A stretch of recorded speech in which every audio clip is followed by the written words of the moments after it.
चलिए, हम यहाँ आए हैं रेकी सीखने के लिए। सबसे पहली बात तो बहुत लोग रेकी को जानते हैं, क्योंकि मेरे साथ काफी दिन से जुड़े हैं। बहुत लोग रेकी को नहीं जानते हैं। अब मैं पहले थोड़ी सी डेफिनेशन रेकी की दे दूं। रे और की। रे मतलब किरण, की मीन्स ऊर्जा। आपके चारों ओर एक ब्रह्मांडी ऊर्जा है। आप जहाँ बैठे हो वहां पर भी है, और जहाँ नहीं बैठे हो वहां पर भी है। तो सब जगह रेकी एनर्जी है। उसी को ब्रह्मांडी ऊर्जा कहते हैं। चाहे आप परमात्मा कह लो, अल्लाह कह लो, जीसस कह लो, गुरु नानक जी कह लो, वो सब ऊर्जा के फॉर्म में है, वो फिजिकल फॉर्म में नहीं है। हमारे चारों ओर जो एनर्जी व्याप्त है ब्रह्मांड में, उसी को हम लोग रेकी बोलते हैं। ठीक है। और उस रेकी को आप डेली लेते भी हो, लेकिन आपको पता नहीं है। अब वो कैसे लेते हो? जब आप रात को सो जाते हो और गहरी नींद में चले जाते हो, तो आपके सिर से आपके शरीर के अंदर रेकी एनर्जी उतरती है और आपकी बॉडी को रिपेयर करती है और आपको एनर्जी देती है पूरे शरीर के अंदर फंक्शन को अच्छे से चलाने के लिए। तभी आप सुबह जब उठते हो ना, तो आपको एकदम रिलैक्स फील होता है कि हाँ, मैं तो सो के उठ गया हूँ। और जिस दिन आपको नींद नहीं लगती है, उस दिन क्या होता है? सुबह उठेंगे लेकिन आपको लगेगा कि मुझे बहुत हेडेक हो रहा है, मेरी नींद पूरी नहीं हुई है, मुझे थकान लग रही है। क्यों? उस दिन आप सोए नहीं हो, इसलिए रेकी एनर्जी आपके शरीर के अंदर प्रवेश नहीं की है। तो रेकी एनर्जी से आप पहले से ही जुड़े हो, लेकिन आपको पता नहीं है। आज आपको पता पड़ जाएगा कि आप रेकी चैनल हो। अब वो कैसे पता पड़ेगा? आपके हाथों में ये 5 उंगलियां हैं। इनों में पांचों चक्र है। यहाँ से क्या बह रही है? इन उंगलियों से आपकी एनर्जी बह रही है। अभी ब्लॉक है, अब मैं ब्लॉक को खोल दूँ, और यहाँ का सिर है। सिर की सहस्त्रार चक्र यहाँ से, और आपकी उंगलियों से रेकी की एनर्जी बहती है। ये आती है आपके सिर से। सिर से पूरे अंदर मेडिटेशन कर कर हम उसको अंदर चैनलाइज करते हैं और उसको फिर निकालते हैं अपने इन हाथों से। रेकी आंखों से भी निकलती है, थर्ड आई से भी निकलती है। ठीक है ना? आपके जो पैर के नीचे तलवे हैं, पैर के नीचे भी चक्र है, उधर से भी निकलती है। इसीलिए जो पंडित लोग हैं, वो कभी आपने ध्यान दिया हो, जो महान पंडित हैं, वो अपने पैरों को टच नहीं करने देते। क्यों? कि पूरी एनर्जी उनकी कहाँ रहती है? पैर के जो अंगूठा होता है ना, उसमें एनर्जी होती है।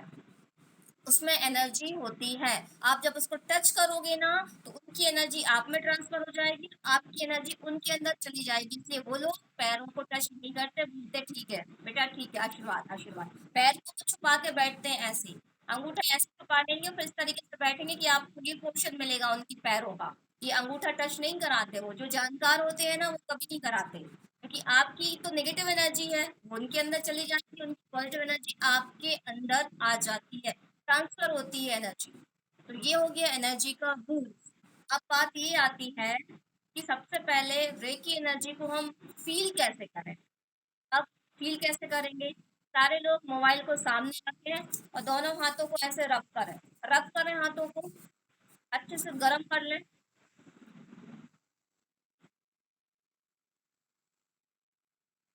और अपने हाथों के बीच एक ऊर्जा की बॉल बनाएं, ची बॉल, इसको बोलते हैं ची बॉल। आपके हाथों में झंझनाहट होगी, कहीं ठंडा, कहीं गर्म फील होगा। इस तरीके से गोल गोल घुमाइए, आगे पीछे ले जाइए, हाथों को पास लेकर आइए, दूर ले जाइए, फिर पास लेकर आइए। हाथों को इस तरीके से बॉल बनाइए, दूर दूर तक कर, और महसूस करें अपने हाथों में, सेंसेशन को फील करें। देखें आपके हाथों में सनसनाहट होगी, एक खिंचाव होगा। किस किस को महसूस हो रही है, वो चैट बॉक्स में लिखते हैं कि मुझे कुछ फील आ रहा है। चैट बॉक्स में लिख सकते हैं इसको फीलिंग आ रही है।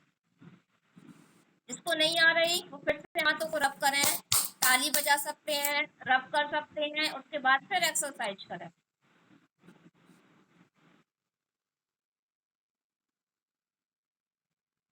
जैसा खिंचाव महसूस होगा, तो चुंबक को पास में लाके हमको फील होता है। झंझनाहट होगी, गर्म ठंडा महसूस होगा। करें इस तरीके से, धीरे धीरे पूरा ध्यान अपने हाथों पे लेकर आए। आएगा, सबको आएगा। जिसको नहीं आ रहा है उसको थोड़ी देर बाद आएगा। नहीं आएगा तो इसकी प्रैक्टिस करो। इससे बहुत बड़ी एनर्जी फीलिंग होती है। ची बॉल के ऊपर से बहुत बड़ी हीलिंग मेथड बनी हुई है। अब ये ऊर्जा जो आप बना रहे हो ना, ये आपकी बॉडी को हील करेगी। ऐसे बनाइए और इमेजिन करिए, आपके हाथों में एक गोल बॉल है। बॉल को ऐसे खेलिए, देखिए आप ऊपर कर लीजिए उसको, ऐसे मूव कर लो आप फिर नीचे मूव कर लो, फिर ऐसे ऐसे इधर धक्का दो इस हाथ में, इस हाथ से धक्का दो इस हाथ में, ऐसे जैसे हम किसी चीज को फेंकते हैं। एक टच करो, ये ये ये तो को करो आप धीरे धीरे।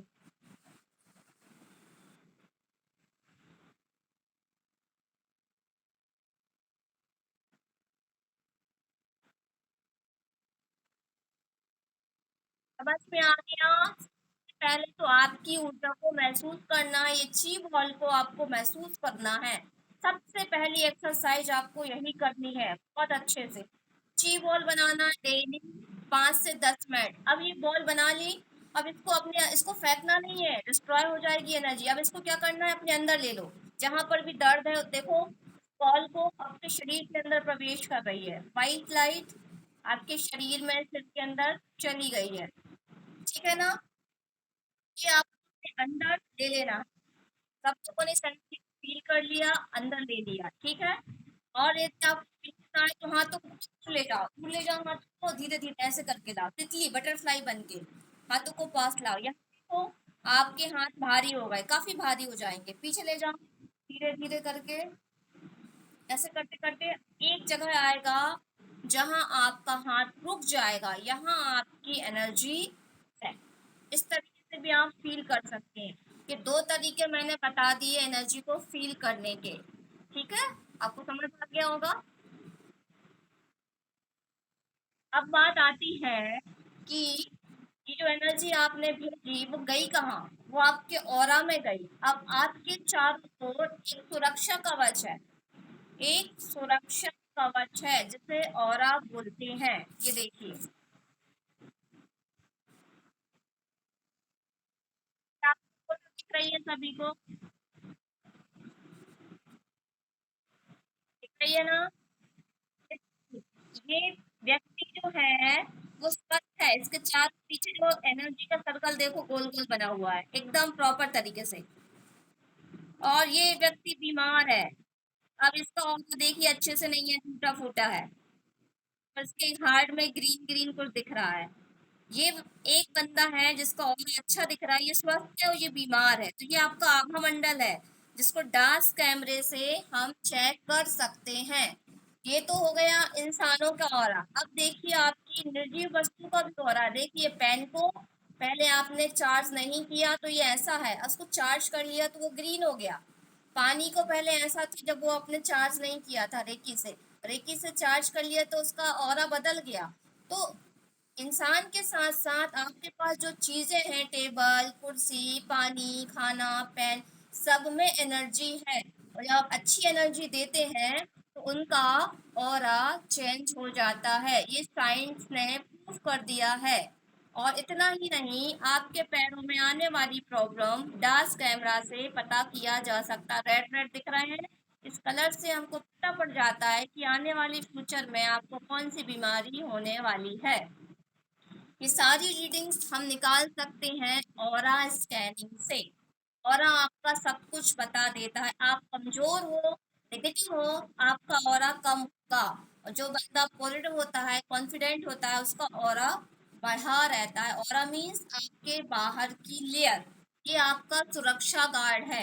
यदि सुरक्षा गार्ड मजबूत है तो कोई नेगेटिव एनर्जी, कोई नजर, कोई बददुआ, कोई बीमारी आप छू नहीं सकती, आपके शरीर के अंदर प्रवेश नहीं करेगी, वो ऑरा में ही रह जाएगी। और हमको डेली अपने ऑरा को क्लीन करना चाहिए। अब आपका ऑरा ये है, अब दिन भर की गंदगी नेगेटिविटी यहाँ आके जमा हो गई, अब आप उसको नहीं निकालोगे ना तो वो गर्दन में, आंख में, नाक में कहीं पे भी रुक जाएगी और वहां बीमारी पैदा करेगी। तो हमें अपने ऑरा को रोज साफ करना जरूरी है।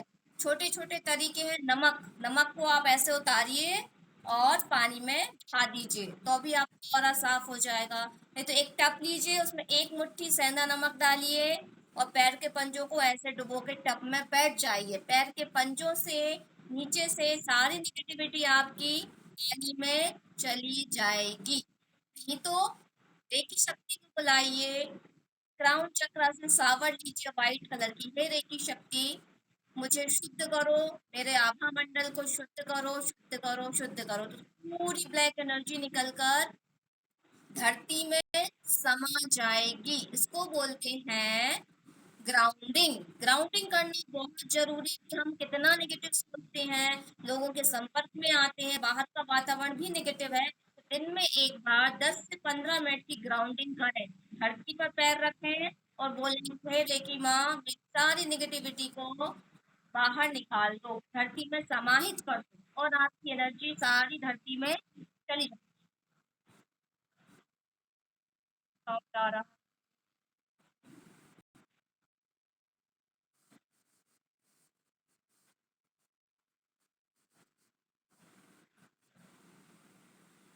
अब मैंने आप लोगों को म्यूट कर दिया, यदि मेरी आवाज़ ना आए तो कोई भी एक बंदा अपना अनम्यूट करके मुझे बता देना। ठीक है, अब आपने ऑरा समझ लिया। ऑरा बहुत ज़रूरी है आप लोगों के लिए, इसको बढ़ाना। अब ये बढ़ेगा कैसे? खुश हो जाएंगे, ऑरा बढ़ जाएगा। अच्छा सोचेंगे, ऑरा बढ़ जाएगा। मंत्र की चैंटिंग करेंगे, ओम नमः शिवाय, ओम नमः शिवाय, ऑरा बढ़ जाएगा। आप किसी की मदद कर दोगे, आपका ऑरा बढ़ जाएगा। किसी को दान दोगे, आपका ऑरा पॉजिटिव हो जाएगा। आप रेकी का आवाहन करोगे या किसी की हीलिंग करोगे, आपका आभा मंडल बढ़ जाएगा, आपका सुरक्षा कवच बढ़ जाएगा। और दूसरी चीज, डाइट यदि प्रॉपर लोगे तो भी आपका ऑरा बढ़ जाएगा। इस तरीके से आप अपने ऑरा को बढ़ा सकते हैं। अब बात आती है कि आपने ची बॉल बना ली, अब आप एनर्जी को फील कैसे करोगे? अब आपको क्या करना है, अपनी उंगली से एनर्जी को निकालना है और यहाँ पर एक पॉइंट पे इसको गोल गोल घुमाना है। आपको यहाँ सेंसेशन फील होगा। ये एक्सरसाइज भी आपको करनी है। या छोटे में बच्चे लोग क्या करते थे, यहाँ यहाँ गोल गोल घुमाते थे, कुछ लोगों को चक्कर आने लगते थे। ये क्या है? ये एनर्जी का फ्लो है। आप अपने यहाँ पर बढ़ा सकते हो, फील करो एनर्जी को। ऐसे करते करते आपको यहाँ कुछ सेंसेशन होगा। करके देखो सभी लोग, धीरे धीरे दूर से उंगली को गोल गोल घुमाओ, ऐसा क्लॉकवाइज क्लॉकवाइज। आपको सेंसेशन होने लगेगा। ये क्या है? आपकी एनर्जी यहाँ फील हो रही है। आपको कभी फील किया है आपने? जिसको फील हो रहा है कुछ, वो चैट बॉक्स में लिखते मुझे कि हाँ मुझे फील हो रहा है।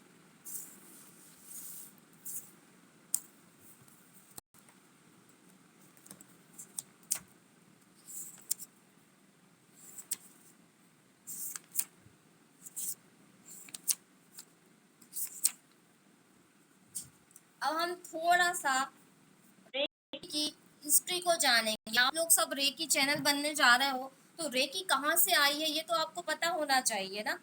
तो सबसे पहली बात तो रेकी हमारे इंडिया की है, भारत की है, लेकिन यहाँ से जापान गई और स्पष्ट चिकित्सा रेकी बनकर वापस हमारे पास आई। उसको ले जाने वाले हैं डॉक्टर मिकाओ उसुई। ये आज से आपके भी गुरु हैं क्योंकि आप रेकी चैनल बन गए हो। ठीक है ना?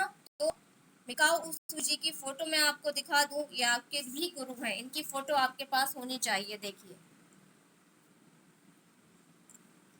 गौतम बुद्ध से रेकी आई जीसस जी के पास, जीसस जी से आई फिर मिकाउस हुई, मिकाउस हुई ने मैडम टकाटा को, फिर इस तरीके से अमेरिका में रेकी गई। और फिर यहाँ से आते आते डॉक्टर एन के शर्मा, सविता शर्मा जो मेरे गुरु हैं, इन्होंने दिल्ली में रेकी का प्रचार प्रसार किया, रेकी का। और यहाँ से रेकी फिर पूरे इंडिया में फैली, बहुत मास्टर्स इन्होंने बनाए। तो इस तरीके से रेकी एक के पास जाके चैनल चैनल से होते हुए हमारे इंडिया में आई। और ये हैं आपके गुरु डॉक्टर मिकाओ उसुई। इनका नाम, इनकी फोटो आज से आपके पास होनी चाहिए। ठीक है, क्योंकि जहाँ से भी हम ज्ञान को लेते हैं वो हमारे गुरु समान है। और रेकी को इन्हीं ने ही मतलब जीवंत किया है। अब इनकी एक स्टोरी आपको पता होनी चाहिए कि इनने रेकी को कैसे पाया। ये एक लेक्चरर थे, एक प्रकार से बच्चों को बताते भी थे, और जो केमिकल है, जो दवाइयाँ हैं, उस चीज़ से भी ये जुड़े हुए थे। तो किसी बच्चे ने कोई प्रश्न इनसे पूछ लिया जिसका जवाब इनको नहीं पता था, तो ये उस खोज में निकले, उसकी जवाब की खोज में। तो वो इंडिया आए, यहाँ की किताबों को पढ़ा, बुक्स को, पुराणों को, ऋषि मुनियों से पूछा, उनके प्रश्नों का उनको उत्तर नहीं मिला, तो वो जाते गए, घूमते गए, जानकारी लेते गए। फिर किसी ने कहा कि तुम उस पहाड़ी पर चले जाओ, वहां जाके बैठो, साधना करो, ईश्वर से प्रश्न पूछो, वहां तुम्हें आंसर मिल जाएंगे। तो उन्होंने कहा ठीक है, क्योंकि ये सब कुछ छोड़ चुके थे, उनको अपने प्रश्नों के उत्तर देने थे कि लोग कैसे ठीक होंगे। दवाइयां खाकर लोग बार बार बीमार पड़ते हैं, तो ऐसी कौन सी शक्ति है जो लोगों को ठीक कर सकती है। ठीक है, ये पहाड़ी पे चले गए। अब आखिरी इनका उद्देश्य था, मुझे आंसर चाहिए। उस पहाड़ी पर बैठ गए, 21 पत्थर अपने हाथ में ले लिए और रख लिए। 21 दिन का संकल्प लिया है, मेरे ईश्वर 21 दिन में यदि आप मेरे प्रश्नों का उत्तर मुझे नहीं देंगे तो मैं अपने प्राण को त्याग दूंगा। सामने जो नदी है, जो खाई है, खाई के नीचे नदी है, उस नदी में कूदकर मैं अपने प्राण त्याग दूंगा, मुझे यदि मेरे सवालों के जवाब नहीं मिले तो। ये संकल्प लेकर, पत्थर को लेकर वो अपने मेडिटेशन में बैठ गए 21 दिन के लिए। और जैसे ही एक दिन पूरा होता था, वो एक पत्थर लेते थे, उस तालाब में फेंक देते थे कि मेरा एक दिन कंप्लीट। दूसरा दिन फिर आया तो फिर पत्थर उठा के उस तालाब में फेंक देते थे, 2 दिन कंप्लीट। ऐसे करते करते आखिरी का दिन आ गया, 21वां दिन। अब हताश, निराश हो गए कि मुझे कोई आंसर नहीं मिला, अब मैं क्या करूं। अब मुझे अपने प्राण तो देने ही पड़ेंगे, क्योंकि मैंने संकल्प लिया है। संकल्प से ही सिद्धि होती है, तभी उनको ये रेकी की सिद्धि मिली। आखिरी 21वें दिन का जब उन्होंने पत्थर उठाया, उसी टाइम यूनिवर्स से एक वाइट लाइट उनके अंदर आई और वो बेहोश हो गए। जब उनको होश आया तो वो बड़े खुश थे कि मेरे साथ कुछ चमत्कार घटित हुआ है, पर क्या उन्हें मालूम नहीं था। जब वो नीचे उतरने लगे तो उनके पैर, अंगूठे में कुछ चोट लग गई, तो उन्होंने जैसे इसको पकड़ा, उनका तुरंत ब्लड बंद हो गया आना। तो वो और खुश हो गए कि मेरे हाथों में कुछ चमत्कारी शक्ति आ चुकी है। उसके बाद में और नीचे उतरे तो नीचे लंगर चल रहा था, बहुत भूखे थे कई दिनों से, तो उन्होंने क्या किया, वहाँ खाना खाया। जो खाने को परोसने एक छोटी सी लड़की आई, उसके यहाँ पर स्वेलिंग थी, तो उन्होंने कहा बेटा क्या हुआ। हाथ जैसे ही रखा, उस बच्ची की स्वेलिंग कम होती चली गई। तो वो खुश हो गए, वो समझ गए कि ईश्वर ने मुझे हाथों में कुछ ना कुछ शक्ति तो दे दी है। उस समय उन्हें ये नहीं पता था कि ये रेकी है, लेकिन कुछ ना कुछ पावर आ चुकी है। अब यहाँ से उनकी जर्नी शुरू हुई। उन्होंने लोगों को ठीक किया, भाई सबको अच्छा अच्छा किया, सबकी बीमारी दूर की, सबको सही कर दिया। अब उसके बाद वो चले गए। फिर उन्हें दोबारा देखा कि वही लोग भीख मांग रहे हैं, वो फिर से बीमार हैं, फिर से परेशान है, दोबारा उनके पास आ जाते हैं। तो उन्होंने कहा कि ये क्या सिस्टम है, लोग ठीक तो जरूर हो रहा है लेकिन वापस बीमार क्यों हो रहा है। उनको ये चीज समझ नहीं आई। तो उन्होंने क्या किया, ठीक है भाई, उन्होंने कहा कि आप क्या करें, आप अपना खान पान बदलें, आपको मैंने रेकी दी तो आप गरीबों को भोजन कराएं, आप इस मंत्रा का जाप करें, अपनी लाइफ को सुधारें। तो लोगों ने कहा ठीक है ठीक है ठीक है, मैं ऐसा ही करूंगा। अब वो चले गए ठीक होने के बाद, ना उन्होंने दान दिया, ना गरीब को भोजन कराया, ना मंत्रास का जाप किया, कुछ भी नहीं किया। फिर देखी तो वही कंडीशन। तो डॉक्टर मुकाउसवी जी ने कहा कि मैंने जो कहा इन्होंने वो नहीं किया। ऐसा मतलब उनकी लाइफ में उन्हें कर्मा करना है, उनको अपनी एनर्जी ट्रांसफर करनी है। वहां से सिद्धांत आया एनर्जी एक्सचेंज का। एनर्जी एक्सचेंज मीन्स मैंने आपको कुछ दिया तो उसके बदले में आपको मुझे कुछ देना है। चाहे आप मुझे गिफ्ट दें, चाहे आप मुझे पैसा दें, चाहे मुझे आप अनाज दें, ठीक है ना। तो यहाँ से शुरुआत हुई एनर्जी एक्सचेंज की। यदि आपने एनर्जी मुझे दे दी तो इसका मतलब आपने अपने कर्मा को चुका लिया, चाहे वो पैसा हो चाहे वो सामान हो, क्योंकि लोग भूल जाते हैं, बाहर जाके कुछ नहीं करते। तो यहाँ से पैसे का लेन देन शुरू हुआ कि मैं आपको रेकी दूंगी तो मुझे एनर्जी एक्सचेंज में मनी चाहिए, क्योंकि मनी एक ऐसी एनर्जी वो तत्काल आपके पास जाती है और तुरंत आप कर्मा से जो बंध जाते हैं उससे मुक्त हो जाते हैं। तो इस तरीके से, और जब हम एनर्जी एक्सचेंज करते हैं तो आप सीरियस हो कि भैया मैंने पैसा दिया तो इस ज्ञान को मैं अंदर सहज के रखूंगा, मैं मेरे को जो जो नियम बताए हैं वो मैं पालन करूंगा, क्योंकि मैंने अपनी एनर्जी आपको दी है। पैसा कागज नहीं है, पैसा पैसा नहीं है, वो आपकी एनर्जी है, आपके खून पसीने से कमाई हुई एनर्जी। जब आप वो किसी को देते हैं ना तो आप उस व्यक्ति से जुड़ जाते हो, और वो जो बोलता है ना वो आपकी लाइफ में घटित होता है। ये एनर्जी एक्सचेंज का नियम है। अभी मीटिंग ऑफ हो जाएगी तो दोबारा से आपको ज्वाइन करना पड़ेगा, ठीक है। तो यहाँ से शुरुआत हुई कि रेकी कभी भी फ्री में नहीं देनी चाहिए। अब मैं आपको दे रही हूँ, उसका क्या, मैं आपको दे रही हूँ तो हमारा कर्मा तो बंधेगा, मैं लास्ट में आपसे यही बोलूँगी कि आपको एनर्जी एक्सचेंज करनी है, मुझे देना है, मुझे दो, गरीब को देना है, गरीब को दो, किसी को भोजन कराना है, एक एक टाइम का भरपेट उसे भोजन करा दो, नाश्ता करा दो अच्छे से भरपेट, आपका एनर्जी एक्सचेंज हो गया। और दिन भर यूनिवर्स को थैंक्स बोलो, आपका एनर्जी एक्सचेंज हो गया। और अपने आप में बदलाव लाओ, अपने आप को प्रॉपर डाइट दो, प्रॉपर मेडिटेशन करो, प्रॉपर तरीके से अपने आप में सुधार लाओ। यदि ये सारी चीज़ें करोगे तो रेकी फ़ायदेमंद है, नहीं तो आपको कुछ हासिल होने वाला नहीं है सुनने से। आप ये सारी चीज़ें करोगे, आपकी लाइफ में धीरे-धीरे जादू होगा। आप खुद देखोगे और मुझे खुद बताओगे। तो ऐसे रेकी की शुरुआत हुई और अब जगह-जगह रेकी फैल रही है। कोई उसको कुछ बोल रहा है, कोई उसको कुछ बोल रहा है, लेकिन है ब्रह्मांडी ऊर्जा, स्पर्श चिकित्सा भी इसको बोलते हैं।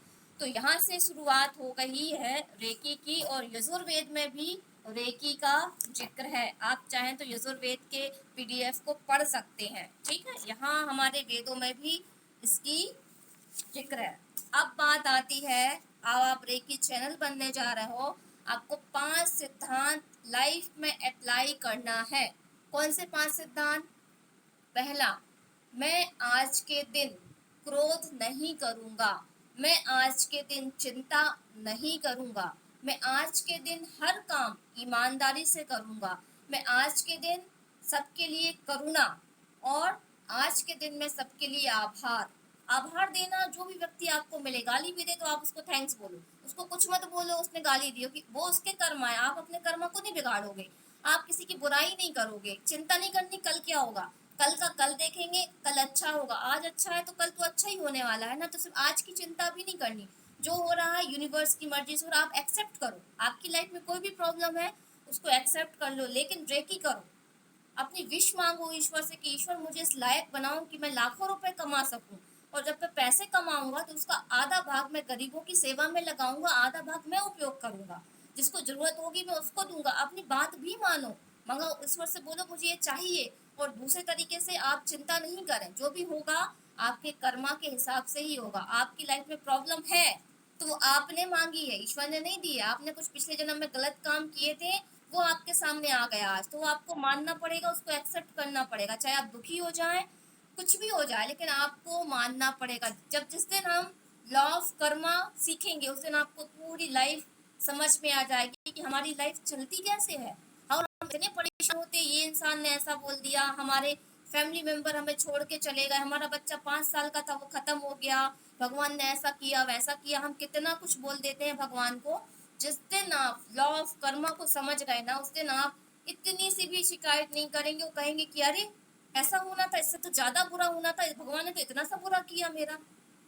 जिस दिन आप पास्ट लाइफ में जाके अपने पास्ट को देख कर आएंगे ना,